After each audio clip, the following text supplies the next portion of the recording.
3월 10일 목요일 매일 성경 묵상을 시작합니다. 오늘 함께 나눌 말씀은 레위기 6장 24절에서 7장 10절의 말씀입니다.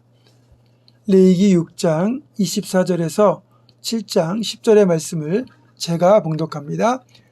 여호와께서 모세에게 말씀하여 이르시되 아론과 그의 아들들에게 말하여 이르라. 속죄제의 규례는 이러하니라. 속죄제 제물은 지극히 거룩하니 여호와 앞 번제물을 잡는 곳에서 그 속죄제 제물을 잡을 것이요 죄를 위하여 제사 드리는 제사장이 그것을 먹되 곧 해막들 거룩한 곳에서 먹을 것이며 그 고기에 접촉하는 모든 자는 거룩할 것이며 그 피가 어떤 옷에든지 묻었으면 묻은 그것을 거룩한 곳에서 빨 것이요 그 고기를 토기에 삶았으면 그 그릇을 깨뜨릴 것이요 유기에 삶았으면 그 그릇을 닦고 물에 씻을 것이며 제사장인 남자는 모두 그것을 먹을지니 그것은 지극히 거룩하니라. 그러나 피를 가지고 해막에 들어가 성소에서 속죄하게 한 속죄제 제물의 고기는 먹지 못할지니 불사를 지니라. 속건제의 규례는 이러하니라. 이는 지극히 거룩하니 번제물을 잡는 곳에서 속건제의 번제물을 잡을 것이요 제사장은 그 피를 제단 사방에 뿌릴 것이며 그 기름을 모두 들이되 곧 그 기름진 꼬리와 내장에 덮인 기름과 두 콩팥과 그 위의 기름 곧 허리 쪽에 있는 것과 간에 덮인 꺼풀을 콩팥과 함께 떼어내고 제사장은 그것을 다 제단 위에서 불살라 여호와께 화제로 드릴 것이니 이는 속건제니라. 제사장인 남자는 모두 그것을 먹되 거룩한 곳에서 먹을지니라. 그것은 지극히 거룩하니라. 속죄제와 속건제는 규례가 같으니 그 제물은 속죄하는 제사장에게로 돌아갈 것이요 사람을 위하여 번제를 드리는 제사장 곧 그 제사장은 그 드린 번제물의 가죽을 자기가 가질 것이며 화덕에 구운 소제물과 냄비에나 철판에서 만든 소제물은 모두 그 드린 제사장에게로 돌아갈 것이니 소제물은 기름 섞인 것이나 마른 것이나 모두 아론의 모든 자손이 균등하게 분배할 것이니라. 아멘. 속죄제는 제사 절차에 따라서 크게 두 가지로 나눌 수 있습니다. 하나는 제사장과 온 회중을 위한 속죄제이고 다른 하나는 족장과 평민을 위한 속죄제입니다. 오늘 본문 6장 24절에서 30절까지는 속죄제에서 속죄제물로 드려진 제물을 제사장들이 어떻게 취급하고 어떻게 먹어야 하는지에 대한 규례를 기록하고 있습니다.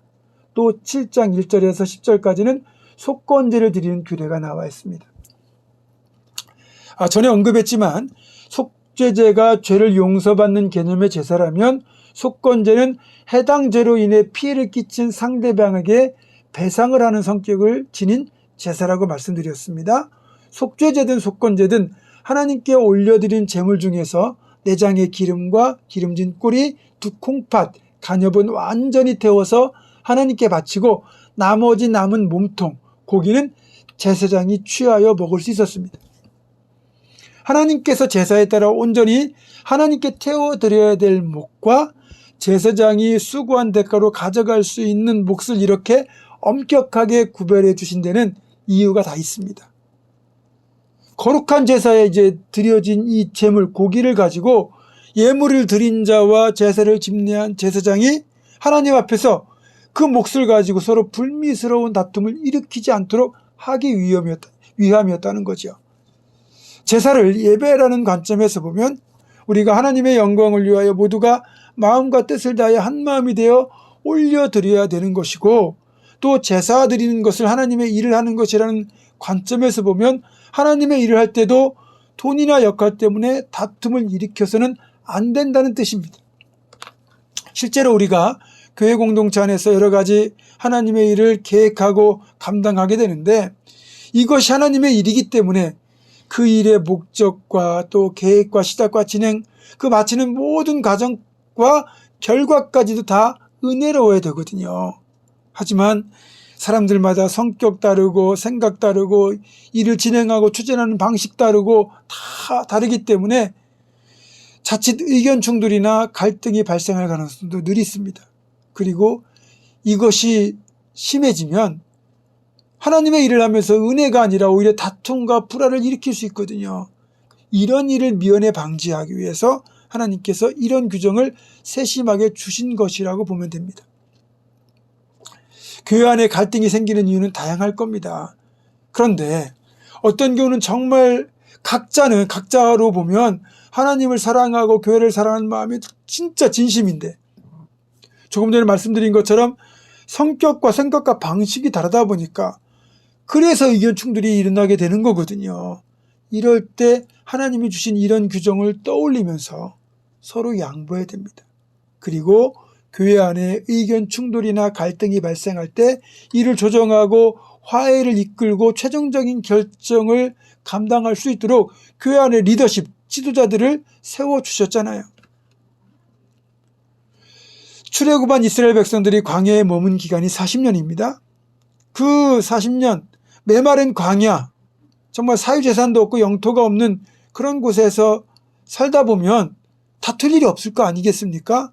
그런데요, 사람이 사는 곳, 사람이 모인 곳에는 늘 어쨌든 별별 다툼이 다 발생합니다. 실제로 그렇게 발생했어요. 그래서 모세가 이들의 다툼을 해결하느라 하루 종일 시달리고 힘들었다는 것이 성경에 기록되어 있잖아요. 그래도 이스라엘 백성들은 문제가 생기면 모세에게 그 다툼을 가져오고 모세의 판결을 수긍하고 받아들였어요. 문제는 이런 일이 계속 지속되다 보니까 모세의 기력도 고갈이 돼가고 재판을 하루 종일 기다리는 백성들도 지쳐가는 거라는 거죠. 그때 모세의 장인인 이드로가 이런 제안을 합니다. 이렇게 하다가는 모세 당신도 지치고 백성들도 지치고 모두 힘들다. 백성들 중에서 신망을 얻는 지혜롭고 진실한 사람들 택해서 그들을 10부장, 50부장, 100부장, 1000부장으로 세운 뒤에 작은 문제는 10부장이나 50부장이 맡기고 큰 문제는 100부장, 1000부장이 감당하고, 그것도 어렵다면 그때 어려운 문제만 모세 당신에게로 가져오도록 해라. 이런 제안이었습니다.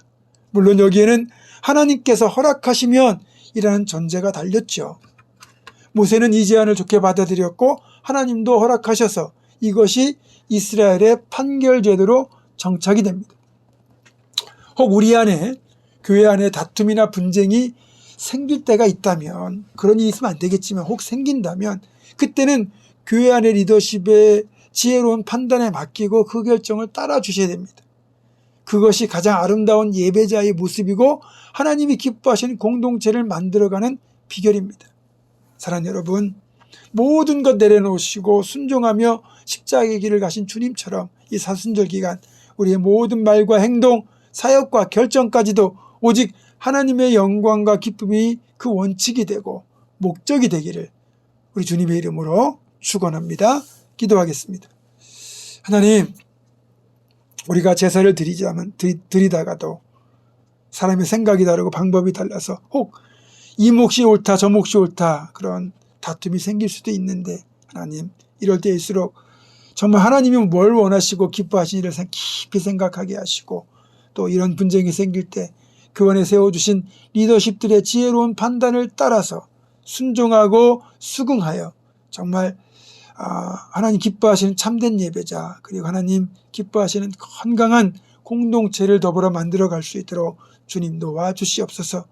그런 사순절 우리 모두가 되기를 간절히 소망하옵고 예수님의 이름으로 기도하오며, 이제는 우리 주 예수 그리스도의 은혜와 하나님의 사랑과 성령의 교통하심이 나의 모든 말과 행동과 사역과 결정까지도 오직 하나님의 영광을 위하여 결정하기로 결정하는 사람 모든 성도들, 이들의 삶과 가정과 생업과 앞날과 우리 교회 위에 지금부터 영원토록 함께 하시옵기를 간절히 축원하옵나이다. 아멘.